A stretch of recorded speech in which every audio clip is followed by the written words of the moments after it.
Atos capítulo 26. Atos do Espírito Santo, capítulo 26. A seguir, Agripa, o rei, dirigindo-se a Paulo, disse: é permitido que você use da palavra em tua defesa.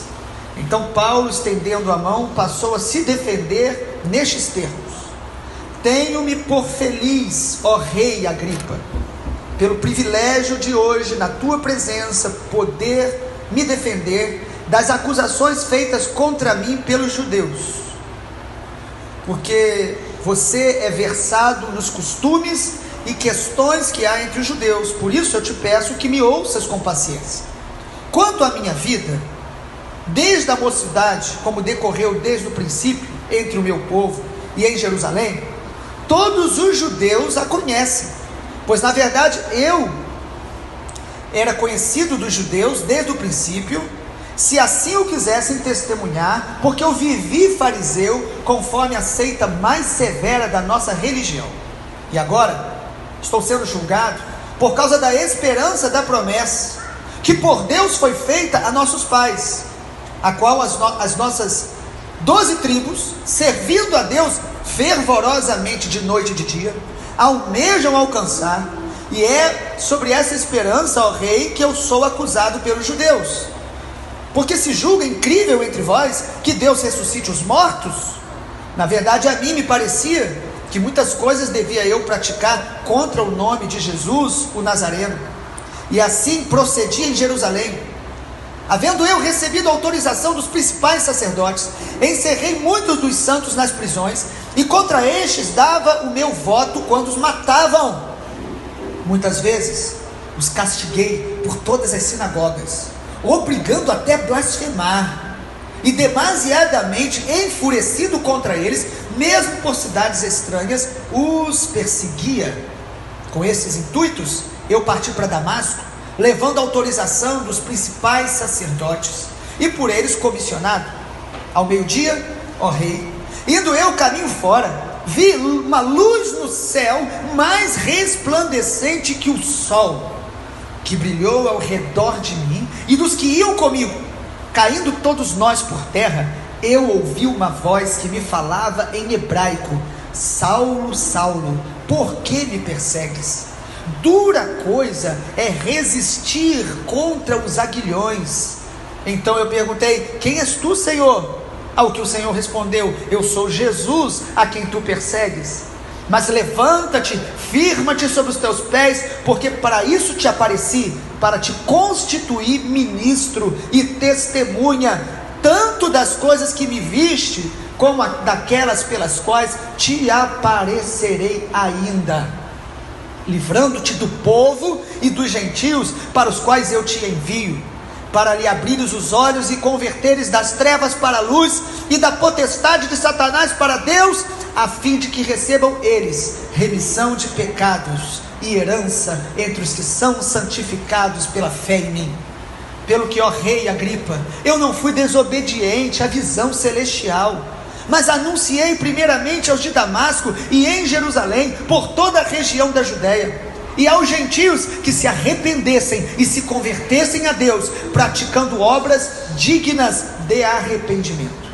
Por causa disto, alguns judeus me prenderam, estando eu no templo, e tentaram matar-me, mas alcançando o socorro de Deus, permaneço até o dia de hoje, aleluia, dando testemunho tanto a pequenos como a grandes, nada dizendo, senão o que os profetas e Moisés disseram haver de acontecer. Isto é, o que os profetas falaram? Que o Cristo devia padecer, e sendo o primeiro da ressurreição dos mortos, anunciaria a luz ao povo e aos gentios, aleluia. Dizendo ele essas coisas em sua defesa, Festo o interrompeu em alta voz: estás louco, Paulo? As muitas letras te fazem delirar. Paulo, porém, respondeu: não estou louco, ó excelentíssimo Festo. Pelo contrário, digo palavras de verdade e de bom senso, porque tudo isso é do conhecimento do rei, a quem me dirijo com franqueza. Estou persuadido de que nenhuma destas coisas lhe é oculta, porquanto nada se passou em algum lugar escondido. Acreditas, ó rei Agripa, nos profetas? Bem sei que acreditas. Então Agripa se dirigiu a Paulo e disse: por pouco me persuades a me fazer cristão. Paulo respondeu: assim Deus permitisse que por pouco ou muito, não apenas tu, ó rei, porém todos que hoje me ouvem, se tornassem tais qual eu sou, exceto essas cadeias. A essa altura levantou-se o rei e o governador e Berenice, como os que estavam assentados com eles, e havendo se retirado, falavam uns com os outros, dizendo: este homem nada tem feito passível de morte ou de prisão. Então Agripa se dirigiu a Festo e disse: este homem bem podia ser solto, se ele não tivesse apelado para César. Louvado seja o nome do Senhor. Amado, Paulo agora vai se defender diante do rei Agripa. Interessante perceber essa linhagem dos Herodes. A Bíblia fala de Herodes o Grande, que tentou matar Jesus quando Jesus era criança, um bebê.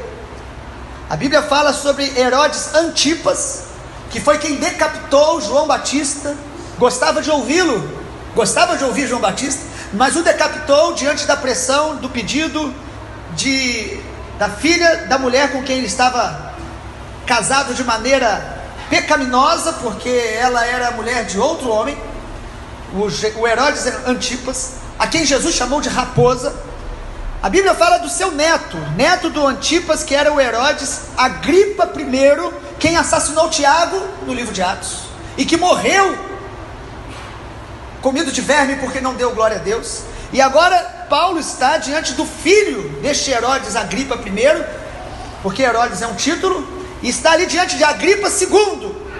Mas Paulo, mesmo diante deste grande rei, não se intimida. Paulo prega, Paulo testemunha, Paulo, ele anuncia a verdade de Deus. Atos capítulo 26, eu quero falar um pouco sobre o poder da verdade. Nós temos que andar na verdade.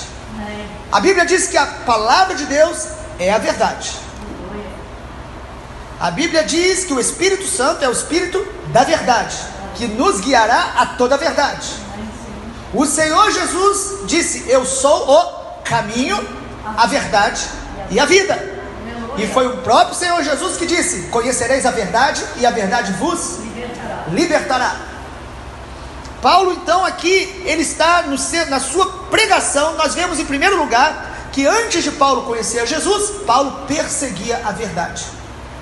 Ele fala que ele era zeloso da lei, ele era da seita entre os judeus mais severa, mais rígida, que eram os fariseus, pessoas que queriam agradar a Deus, mas estavam no engano, liam a Bíblia, esperavam a vinda do Messias, mas estavam no engano. Paulo então mostra na sua defesa diante do rei Agripa, como ele era antes, perseguindo a verdade, autorizando a morte, fazendo coisas terríveis. Em nome de Deus, ele estava indo contra Deus. Em nome de Deus, ele estava indo contra a verdade. E ele testemunha isso de maneira muito clara.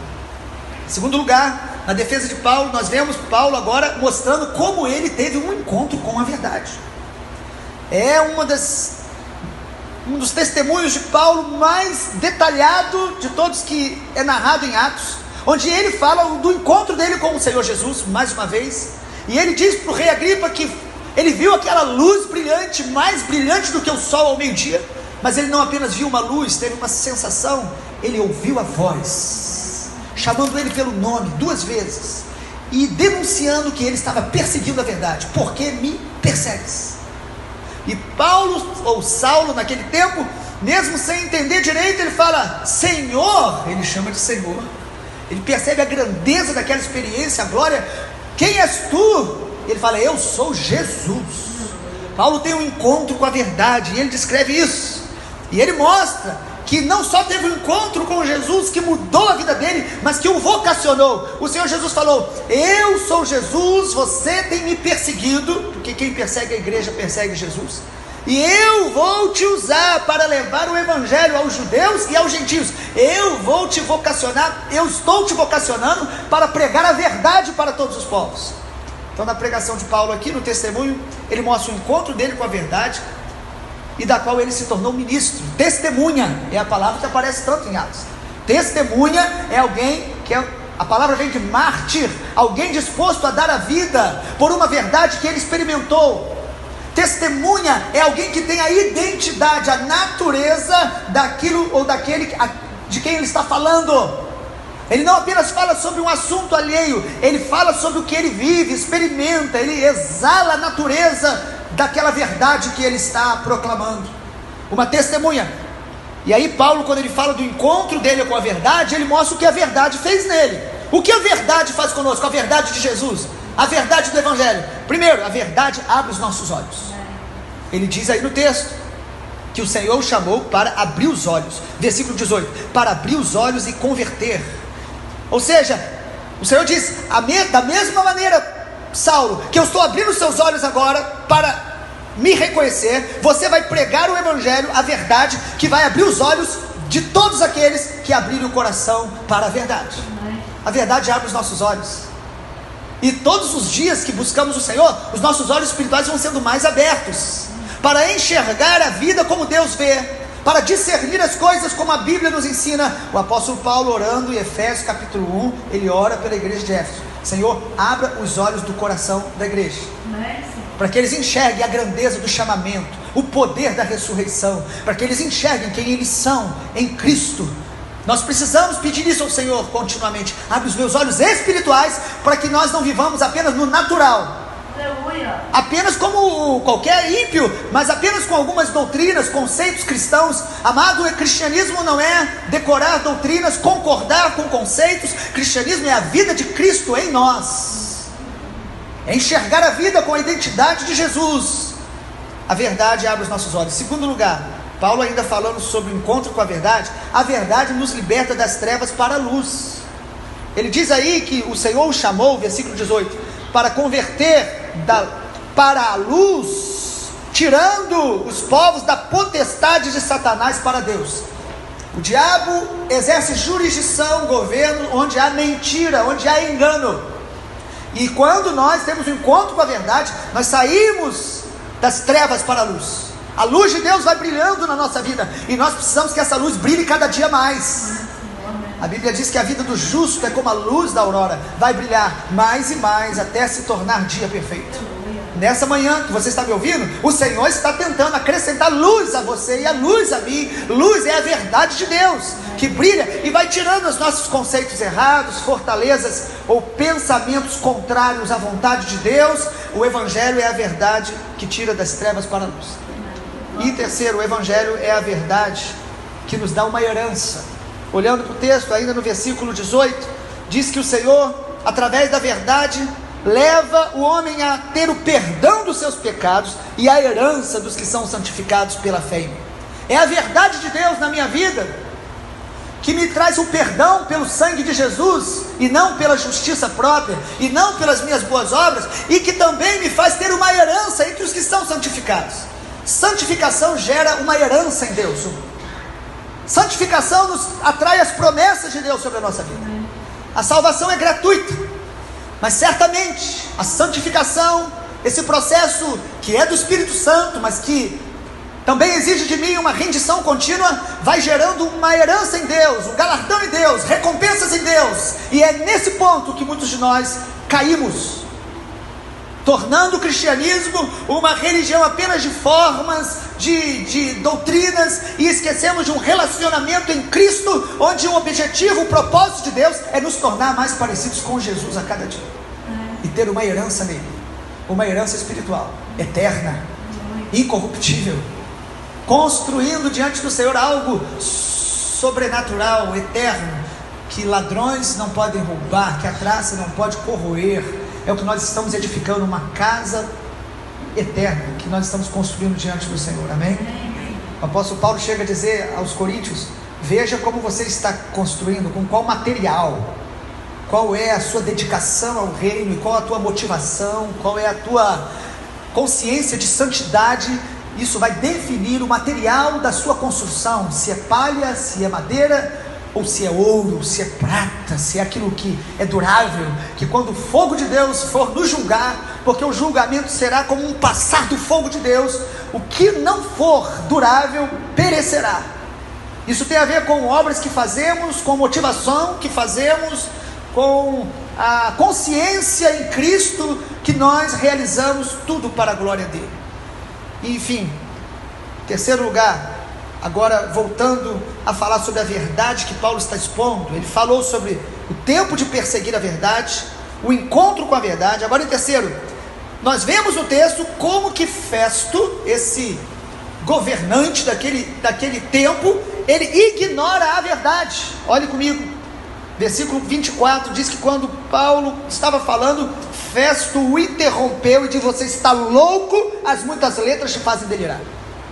Quando ouvimos o evangelho do reino de Deus, a palavra de Jesus, alguns vão ignorar a verdade, inclusive acusando Paulo de estar louco, e ainda tendo uma interpretação de que a loucura de Paulo é porque ele lia muito. Você percebe que Paulo era alguém que lia bastante. Inclusive quando ele estava preso, no finalzinho lá de 2 Timóteo, ele estava preso, sabendo que pouco tempo restava. Ele diz assim: traz os livros, aleluia. E ele ainda diz: principalmente os pergaminhos. Um homem sabendo que está perto do corredor da morte, mas quer morrer com a consciência cheia de ensinamentos, aprendizados, refletindo, não desconecto, não uma pessoa alienada. A leitura é extremamente especial para todos nós. Perguntaram a um certo escritor qual é o povo que a humanidade tem a dívida da importância do livro. Qual é a nação, qual é o povo que levantou a importância do livro para que hoje todos os povos valorizassem? E alguém pensou: os gregos, eles eram extremamente inteligentes, escreveram as filosofias. Mas aí esse escritor argentino disse que não. Ele não é cristão, mas ele falou: o povo que mais valorizou o livro e que trouxe isso para toda a humanidade, esse povo é o povo judeu, são os israelitas ou israelenses. E aí perguntaram: mas por quê? E eles falaram: porque os judeus entenderam o seguinte: se Deus escreveu um livro, é porque o livro é algo importante, que nós precisamos ler. Deus escreveu um livro, na verdade 66 livros, num conjunto que chamamos de Bíblia, uma coletânea, biblioteca. E amado, nós precisamos ler. O apóstolo Paulo, então, pregando a verdade, diante da verdade tão nítida, o Festo prefere ignorar a verdade e dizer: ele está louco, fizeram lavagem cerebral. Sabe, quando nós não queremos nos converter à verdade, nós tentamos de alguma maneira denegrir quem está falando, distorcer aquilo que ele está falando, e Festo ignora a verdade. E em último lugar, na defesa de Paulo, a quarta coisa que eu quero destacar sobre a verdade é que o rei Agripa, ele ouve, ele se interessa, mas ele não se submete à verdade. É interessante a reação dele, amado. E Paulo parece que lhe dá uma certa ênfase quando você olha no versículo de número 26. Ele diz: o rei, e aí ele está falando para o rei Agripa, a quem eu me dirijo com franqueza, eu estou persuadido que nenhuma dessas coisas lhe é oculta, porque isso não foi escondido. O evangelho estava sendo pregado por todo o império ali, principalmente ali na região de Jerusalém, Judeia. E aí ele diz no versículo 27: acreditas, ó rei Agripa, nos profetas? E Paulo mesmo diz: eu sei que você acredita. Paulo é direto para aquele rei, e diz ainda no versículo 28: então Agripa se dirigiu a Paulo e disse: por pouco você me persuadiste a me tornar cristão. Então Agripa é um exemplo das pessoas que gostam de ouvir o evangelho, que escutam boas pregações, que gostam até de alguns pastores, mas que não se rendem à verdade, que gostam de ouvir, mas não tomam a forma da verdade. Assim como Herodes, que gostava de ouvir João Batista, mas o assassinou porque não queria abandonar o seu estilo de vida, não queria se arrepender dos seus pecados. Diante do poder político que ele tinha, econômico, ele preferiu assassinar João Batista diante de um pedido tão maligno de uma mulher. Amado, a minha oração nessa manhã é que nós possamos amar a verdade do Senhor, porque quanto mais amarmos a verdade, quanto mais nós buscarmos com sinceridade a verdade de Deus, conhecer a verdade de Deus, mais Deus vai revelar a verdade na nossa vida. E quanto mais conhecemos a verdade, mais livres somos, mais saudáveis somos, mais cheios da alegria de Deus somos. Jesus falou: eu sou o caminho, a verdade e a vida. Alguns estudiosos dizem que haviam 3 véus, na verdade, ali no tabernáculo. Um véu inicial para você entrar ali no santo lugar, um véu inicial no átrio, e o véu no Santo dos Santos. Primeiro átrio, depois santo lugar, depois Santo dos Santos. E há alguns estudos que mostram que o primeiro véu se chamava caminho. Por isso Jesus fala: eu sou o caminho. Quando você crê em Jesus, você começa já a caminhar no propósito, na vontade de Deus para a salvação em Cristo. Você está salvo em Cristo. Quando você crê em Jesus, você está no caminho. Mas à medida que você permanece em Jesus, anda e se submete e busca conhecê-lo mais, a verdade de Deus começa a resplandecer em todas as áreas da tua vida. Ele vai aplicando a verdade na sua vida, na sua família, na sua vida de relacionamento com amigos, na sua comunhão na igreja, na sua vida de oração. A verdade vai entrando, então você entra no santo lugar. Não fica apenas no ato. E à medida que você deixa a verdade de Deus libertar você dos falsos conceitos, das raízes da alma que precisam ser curadas pela verdade, libertas pela verdade, à medida que nós deixamos que Deus resplandeça a verdade nas áreas que estão enganosas no nosso coração, nós entramos no Santo dos Santos, o outro véu é tirado, e a gente experimenta a vida abundante que há em Cristo Jesus. Jesus é o caminho, é a verdade, é a vida. Que a verdade de Deus resplandeça em nosso coração. Eu louvo a Deus. Ontem falamos um pouco sobre a questão de tantos pastores que estão passando por depressão, batalhas, e falamos da tragédia de alguns pastores. Eu louvo a Deus porque sou pastor há 17 anos, e cada ano, cada dia, cada mês, eu sou mais feliz na presença de Deus.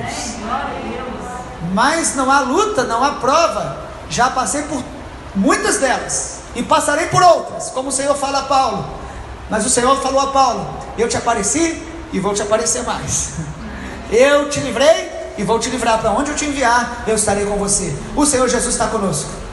Por isso, desistir da vida é alguém que está no engano, na mentira. Quanto mais conhecemos a Jesus, eu gostaria de viver 500 anos para falar do Senhor Jesus a todas as nações da terra. Esse é o propósito. Quando estamos em Cristo, olhando para Ele, temos dias maus, temos lutas, temos dias de lágrimas, mas quando estamos assim, nós estamos certos que Ele está ao nosso lado, e que a sua lágrima, o seu choro pode durar uma noite, mas a alegria virá pela manhã. Vamos orar. Pai, obrigado por essa manhã onde lemos, meditamos na Tua santa palavra, e oramos para que a verdade agora resplandeça em todas as áreas do nosso coração. Sonda-nos, Espírito Santo. Mostra a cada um de nós que estamos aqui reunidos, e aqueles que estão ouvindo essa mensagem agora, mostra através da luz da Tua palavra as áreas da nossa alma que podem estar dominadas pelo engano, pela mentira. Todo sentimento de amargura contra pessoas, até mesmo contra Ti, Senhor, que a verdade do Senhor nos cure, nos mostre, nos leve ao arrependimento. Perdoa-nos pela amargura, que é uma raiz que nos contamina e nos afasta de Ti. Mostra as áreas de orgulho no nosso coração, aquilo que nós temos perdido por causa do orgulho, endurecimento no coração, nos achando, ó Deus, melhores, maiores, nos achando, ó Deus, que não podemos de alguma maneira ser confrontados pela Tua palavra. Senhor, abre os nossos olhos nessa manhã, e que a verdade do Senhor arranque as raízes de orgulho do nosso coração. Mostra as áreas da nossa vida que estão com conceitos errados, aprisionadas a pensamentos contrários à verdade da palavra, e dissipa essas trevas. Que todos que nos escutam nessa manhã possam não apenas ouvir a verdade, mas se render à verdade, crer e se submeter à verdade, e se conformar, tomar a forma da verdade, para que possamos andar em Jesus, que é o caminho, a verdade e a vida, e ninguém vai ao Pai senão por Ele. Te agradecemos, Pai, em nome de Jesus. Amém.